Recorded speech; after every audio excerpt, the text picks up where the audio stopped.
আমরা কিন্তু কম বেশি সবাই বিরিয়ানি খেতে ভীষণ পছন্দ করি, আর সবসময় কিন্তু সম্ভব হয় না দোকান থেকে কিনে আনার। তো ওর জন্যই ঝটপট করে দেখো একটু বিরিয়ানি রান্না করে নিয়েছি, আর আধ ঘন্টার মধ্যে কিন্তু খুব সুন্দর একটা বিরিয়ানি তৈরি হবে, একদম ঘরোয়া হবে কিন্তু একদম দোকানের মতন টেস্ট হবে। তো চলো দেখতে থাকো তাহলে ভিডিওটা। প্রথমে একটা কড়াই নিয়ে নিয়েছি, আর কড়াইটা কিন্তু ভালো করে গরম করে নিয়ে একটু রিফাইন্ড অয়েল দিয়ে দিয়েছিলাম। তারপরে দেখো কুচি করে রাখা পেঁয়াজটা দিয়ে দিয়েছি, হালকা বাদামি রং করে কিন্তু ভেজে নিয়েছি পেঁয়াজটাকে। তারপরে এখানে দেখো আদা বাটা আর রসুন বাটা দিয়ে একটুখানি কষিয়ে নেব। তারপরে দেখো ভালো করে একটু কষিয়ে নিয়েছি আদা বাটা আর রসুন বাটা দিয়ে, আর এই যে পেঁয়াজটাও রয়েছে। তারপরে কিন্তু একটু দেখো লঙ্কা বাটা দিয়ে দিচ্ছি, যারা যেরকম ঝাল পছন্দ করো তারা কিন্তু সেরকম দিও। তারপরে দেখো ঝালটা দেওয়ার পরে আমি কিন্তু একটু লবণ দিয়ে দিয়েছি, লবণটা দিয়ে ভালো করে দেখো এখন কষিয়ে নিচ্ছে। আর কষানোর পরে হালকা করে একদম কিন্তু হলুদ দেবো, বেশি হলুদ দিলে কিন্তু ভালো লাগবে না। আলুটাকে সিদ্ধ করবো, ওর জন্যই কিন্তু এই মশলাটা এখন করা। তারপরে এই যে দেখো এখন কিন্তু একটু কাশ্মীরি লঙ্কার গুঁড়ো দিয়ে দিচ্ছি। কাশ্মীরি লঙ্কার গুঁড়োটা দিলে কি হবে বলো তো, একটু কালারটা হবে, ওর জন্যই দেয়া। তো তারপরে দেখো সেটাকেও কিন্তু ভালো করে কিন্তু কষিয়ে নিচ্ছি। ভালো করে কষিয়ে নেওয়া যাওয়ার পর দেখো তেলটাকে কিন্তু ছেড়ে এসছে। তারপরে কিন্তু সেই পর্যায়ে কিন্তু দেখো একটু আলু দিয়ে নিয়েছি, যে আলুটা আগে কেটে রেখেছিলাম। বিরিয়ানিতে তো আলুটা মাস্টই, ওটা না দিলে তো অসম্পূর্ণ বিরিয়ানি খাওয়া। তো যাই হোক সেটাকে কিন্তু ভালো করে সে মশলাটার মধ্যে কিন্তু কষিয়ে নিচ্ছি। ভালো করে কষিয়ে নিয়ে কিন্তু দেখো জল ঢেলে দিলাম, আর এই যে সিদ্ধ হওয়ার জন্যই কিন্তু জলটা ঢাললাম।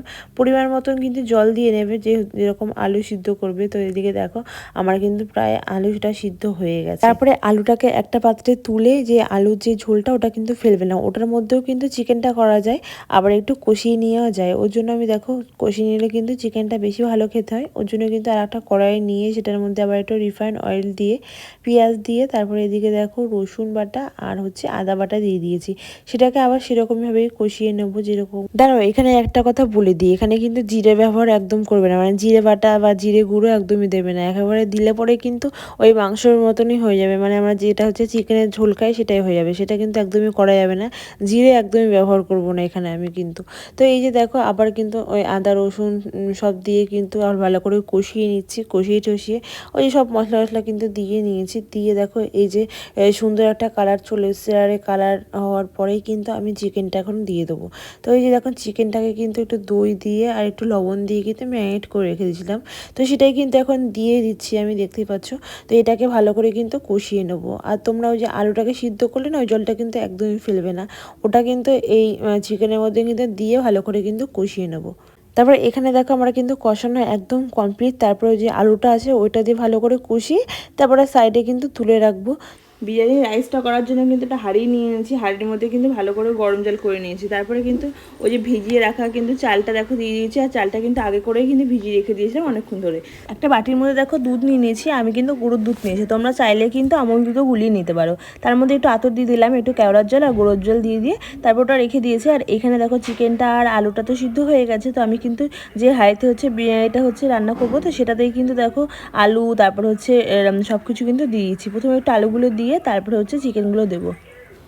আলু আর চিকেনটা পুরো দেওয়ার পরে কিন্তু একটু বিরিয়ানি মশলা দিয়ে দিচ্ছি। তারপরে কিন্তু এই যে দেখো আমুল দুধ দিয়ে দিচ্ছি। আমুল দুধটা দিলে কিন্তু মানে খুব টেস্টটা ভালো হয়। ওই যে খোয়া ক্ষীরের জায়গায় কিন্তু এই আমুল দুধটা দিলে, খোয়া ক্ষীর তো সবসময় পাওয়া যায় না হাতের কাছে, এই আমুল দুধটা সবসময় বাড়িতে থাকে, ওর জন্য কিন্তু আমুল দুধটা দিয়ে দিয়েছি। আর এই যে ওপর দিয়ে কিন্তু একটু দই দিয়ে দিয়েছি, মানে টক দই।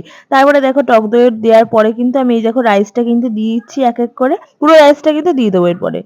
পুরো রাইসটা দেওয়ার পরে আমি দেখো কিন্তু ওই দুধটা দিয়ে দিয়েছি, এই দুধটার মধ্যে আতো গোলাপ জল কেওড়া জল দিয়েছি, সেই দুধটা কিন্তু দিয়ে দিয়েছি। তারপরে উপর দিয়ে কিন্তু একটু বিরিয়ানি মশলা আর একটুখানি আমুল দুধ দিয়ে কিন্তু একদম রেডি কিন্তু আমাদের দম দেওয়ার জন্য বিরিয়ানি। এবার দম দিয়ে নিলেই হয়ে যাবে কিন্তু আমাদের বিরিয়ানি তৈরি। আমি এদিকে দেখে একটু দম দিয়ে দিয়েছিলাম, আর একটুখানি সাইড দিয়ে হাওয়া বেরিয়ে যাচ্ছিল বলে কিন্তু টাটাও দিয়ে দিয়েছি, পুরোটা দিতে লাগেনি আমার। তো তারপরে তোমার দেখো এদিকে কিন্তু আমার বিরিয়ানি একদম রেডি। বিরিয়ানিটার ওপর দিয়ে কিন্তু এখন ঘি ছড়িয়ে দিচ্ছি, আর আমি কিন্তু পরেই ঘিটা ছড়াই, ঘিটা পরে ছড়ালে পরে কিন্তু ভীষণ টেস্ট হয়। এই দেখো বিরিয়ানি কিন্তু একদম রেডি। অবশ্যই কিন্তু এইভাবে একদিন বানিয়ে খেয়ে বিরিয়ানিটা ভীষণ ভালো টেস্ট হয়েছিল। তো টাটা বাই, ভালো লাগলো অবশ্যই লাইক করে যেও। আবার নতুন নতুন ভিডিও